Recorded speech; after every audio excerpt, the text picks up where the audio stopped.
আমি ডক্টর শঙ্কর প্রসাদ ভট্টাচার্য আজকে আপনাদের স্টেথোস্কোপ নিয়ে একটুখানি বলবো। এটা শর্ট ভিডিও, যে জন্য একসাথে পুরোটা বলা যাচ্ছে না, আবার আরেক দিন বলবো। স্টেথোস্কোপের যে এই অংশটা, এইটা হচ্ছে চেস্ট পিস। এখানে যে একটা মেমব্রেন আছে, তার ভেতরে আরেকটা ফুটো দিয়ে এই নল দিয়ে সাউন্ডটা যায়।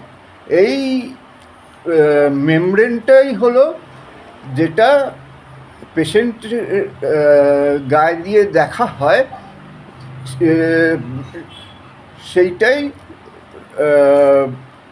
মানে এমন হতে হয় যাতে সামান্য ভাইব্রেশন বা সামান্য সাউন্ড সেটা ক্যাচ করতে পারে। এটাতেই এটার বিশেষত্ব। আর এই পাশে যেটা রয়েছে, এইটা দিয়ে বাচ্চাদের দেখা হয়, আর প্রেগনেন্ট মাদারের যে ফিটাস শিশুটি থাকে তার হৃদস্পন্দন, ফিটাল হার্ট সাউন্ড, সেইটা দেখা হয়।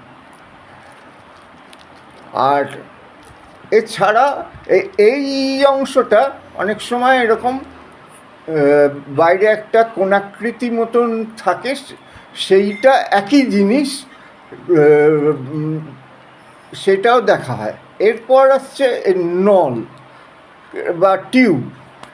এই টিউবটা হচ্ছে এখানে যে সাউন্ডটা ধরা পড়লো, সেই সাউন্ডটা এই টিউব দিয়ে যায়। টিউবও আবার দুরকম হয়, এইটা সিঙ্গেল টিউব, এছাড়া আরেক রকম হয় যেটা এই অবধি এসে বাইফার্কেটেড হয়ে গেছে, দুভাগে ভাগ হয়ে গেছে। হয়ে যাওয়ার পর এই টিউবটার এই জায়গায় এসে আবার একসঙ্গে হচ্ছে, আর তারপরে সেটা আবার চলে যাচ্ছে এই জায়গায়। এই দুটো হচ্ছে ইয়ারপিস, যেটা দিয়ে আমরা ওই যেটা শব্দ হলো সেটা শুনি। হ্যাঁ, কয়েকশো বছর আগে এই স্টেথোস্কোপ উদ্ভাবন, এবং কত সহজে এই এত গুরুগম্ভীর আমাদের ভেতরকার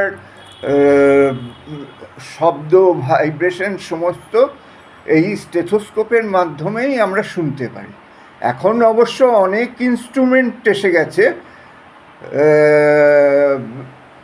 কিছু ক্ষেত্রে হয়তো আর স্টেথোস্কোপের প্রয়োজন পড়ছে না, কিন্তু তা সত্ত্বেও এটা একটা মানে essential instrument for a doctor two জাজ এ পেশেন্ট।